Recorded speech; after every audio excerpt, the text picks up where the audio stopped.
Trigonometri, tujuan memahami sudut-sudut istimewa di kuadran 1. Jadi kuadran 1 ini dia, kemudian kuadran kedua, 3 dan 4, ini memutarnya melawan putaran jarum jam ya. Sudut-sudut istimewa di kuadran 1. Jadi kuadran 1 tadi ini dia, 2, 3, dan 4 ya, melawan putaran jarum jam. Kemudian ini sudut 0, 30, 45, 60, 90, ini nanti kita masukkan ke dalam tabel. Nah, untuk memudahkan kita menghafal sudut ini, caranya ini kita tambah-tambah 30, 0 tambah 30, tambah 30, tambah 30. Jadi untuk mendapatkan yang satu lagi, yang 30 dan 60 kita tambah, lalu kita bagi 2. 90 bagi 2 kan 45. Dengan demikian, jadi kita sudah dapatkan 3 sudut di dalam kuadran 1 ini. Kalau 0 dan 90 itu, dia pas di sumbu X dan sumbu Y-nya. Baik, bagaimana cara menentukan nilainya, nilai sinusnya?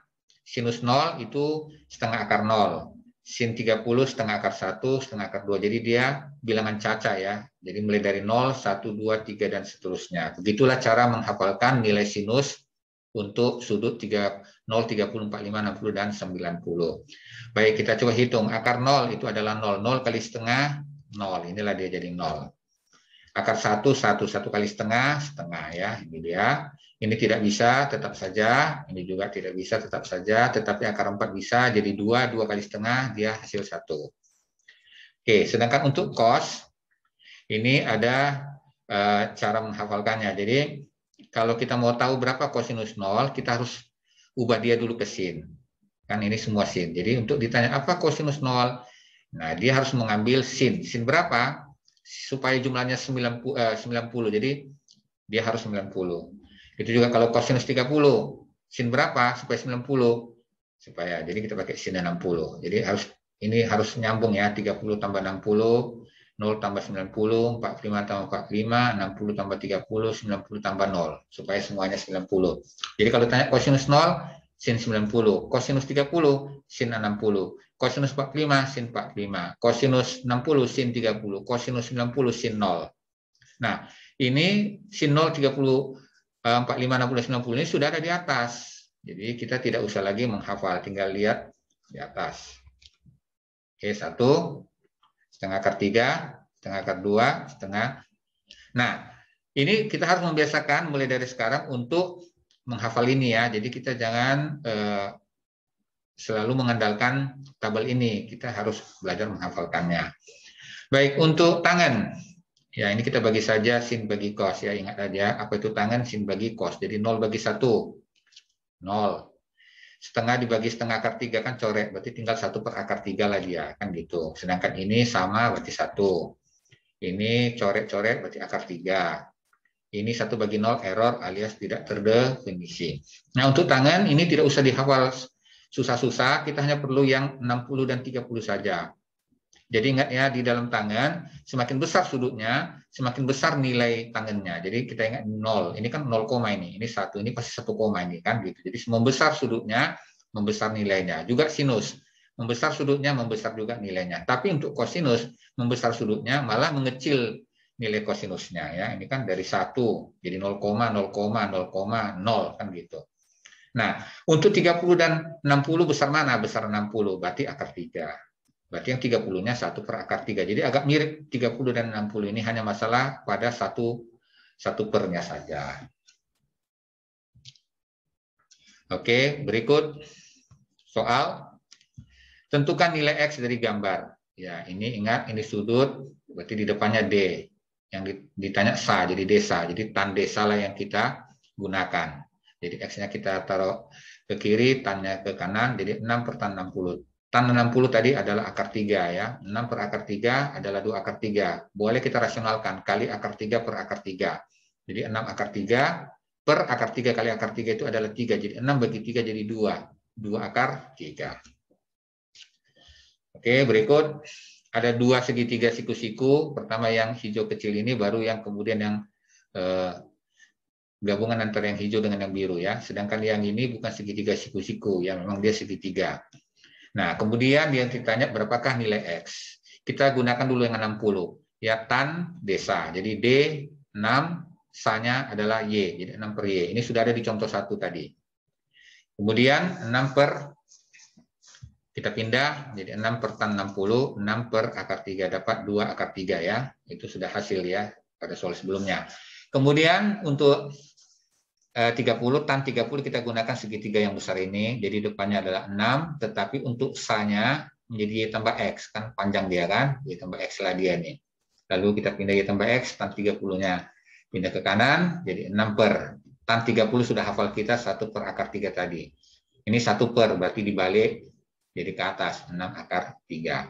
Lalu kita gunakan Y tambah X. Ya. Mau cari X kan, berarti Y-nya pindah ke kanan. Jadi 6 akar 3 kurang Y. Y-nya sudah ada di atas. Substitusikan. Hasil adalah 4 akar 3. Kuadran berikutnya. Jadi kalau kuadran 1 tadi sudah kita bicarakan, kita masuk ke kuadran kedua. Nah, di sini ada beberapa hal yang perlu kita waspadai. Ini ada se, artinya semua. Jadi semua di sini nilai sin, cos, dan tan pasti semua di sini positif. Tapi kalau di sini hanya nilai sinus yang positif. Di sini hanya nilai tangen yang positif.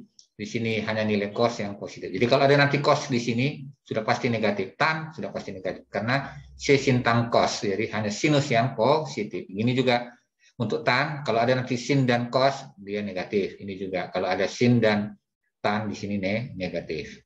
Nah, ini sudut istimewa yang sudah kita bicarakan tadi 0, 30, 60, 90. Untuk dapatkan tengahnya kita tambah 60 dan 30 kita bagi 2. Sama, ini pun tambah 30, tambah 30, tambah 30. Untuk mendapatkan tengahnya kita tambahkan aja 120 dengan 150 dibagi 2. Cara yang sama kita buat juga untuk kuadran 3 dan kuadran 4.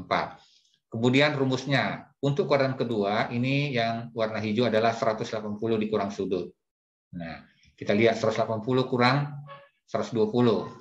Ini ya, dapatnya 60. 180 kurang 135, dapatnya 45. 180 kurang 150, dapatnya 30. Kita akan selalu mendapatkan angka ini, 30, 45, dan 60. Itulah maksud dan tujuan kenapa dibuat rumusnya 180 kurang sudut. Cara ini juga kita akan gunakan untuk kuadran 3 dan kuadran 4. Ya.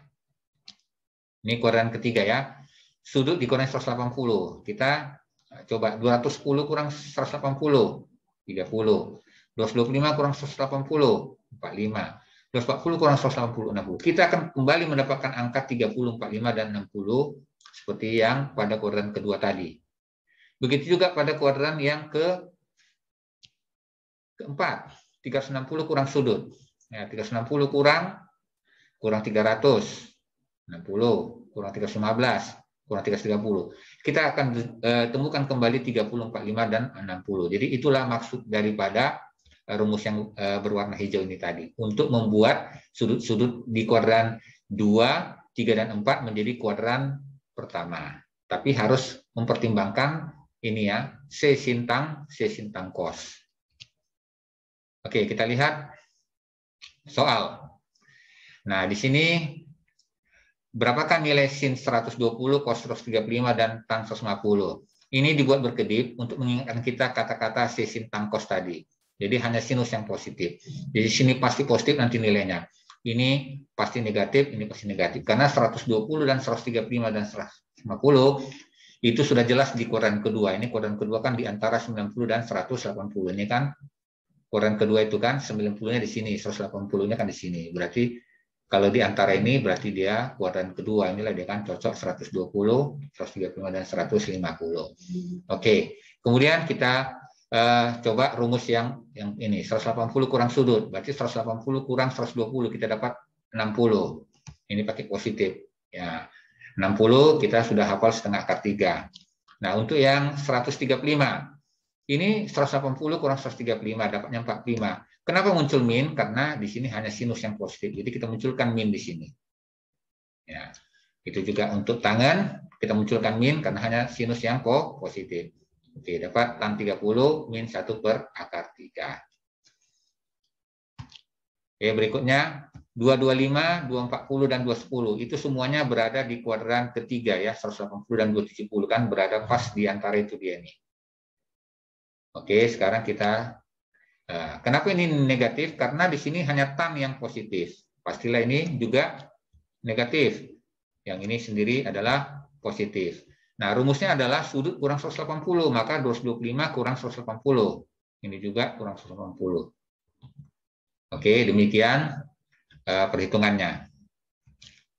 Oke, ini 315, 300, 330. Ini kuadran keempat, ya. Kuadran keempat 270 dan 360. Ya, oke. Nah, 315. Ya, ini kenapa dia min? Karena hanya kosinus yang positif. Jadi yang berkedip ini saja yang positif. Yang ini nih negatif. Ya, 360 ya, rumusnya ya 360 kurang sudut ya, 360 kurang 315, 360 300 dan seterusnya. Nah, 45, 60 dan 30 ini kan kita sudah harus hafal ya, kalau tidak sudah ada bantuannya tabel di atas.